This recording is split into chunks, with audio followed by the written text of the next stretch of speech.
des semaines, peut-être même des mois, Sabrina Bouznad a vécu avec ce bâtonnet de 5 cm qui se baladait dans ses poumons. Son implant contraceptif.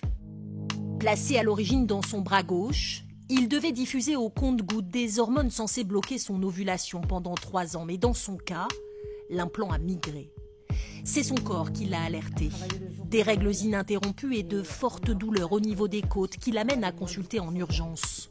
Mais quand son médecin veut retirer l'implant de son bras, il est introuvable. On commence à vouloir le palper pour l'enlever. Il me dit qu'il ne le trouve pas en fait. Il n'est plus là. Il n'est plus là. Pour le retrouver, il a fallu chercher longtemps. On ne le trouve pas au niveau de la radio. On passe une échographie du bras gauche. On ne le trouve pas avec l'échographie.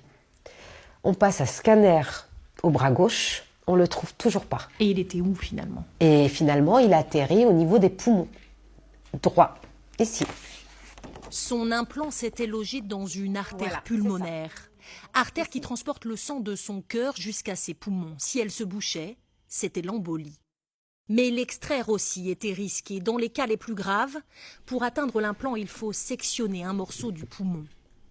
Sabrina Bouznad, elle a pu éviter la chirurgie de justesse. Son implant a été retiré par une radiologue en passant par un vaisseau sanguin de sa jambe.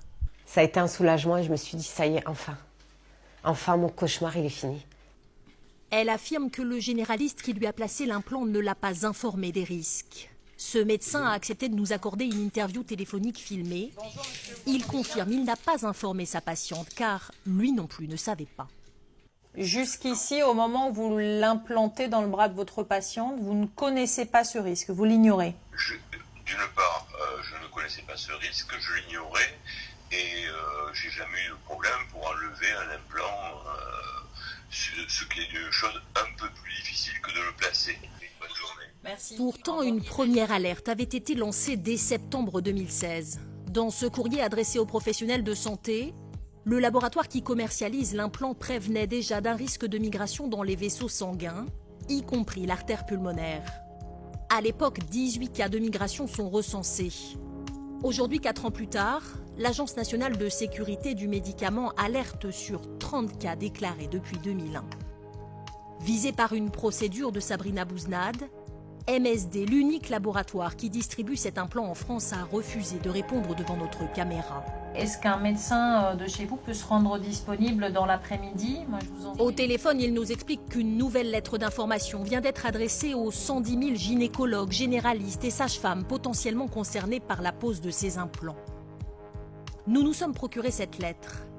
Le laboratoire y rappelle une nouvelle fois les risques de migration et nouveautés. Il met à jour ses recommandations de pose et de retrait de l'implant, vidéo à l'appui. Le laboratoire nous assure enfin avoir dispensé près de 400 formations depuis janvier 2016. Elles ne sont toujours pas obligatoires, mais fortement recommandées. Chaque année en France, 200 000 femmes ont recours à un implant contraceptif. L'Agence nationale de sécurité du médicament invite toutes celles qui en sont porteuses à vérifier régulièrement qu'il est toujours en place et dans le cas contraire, de consulter leur médecin sans tarder.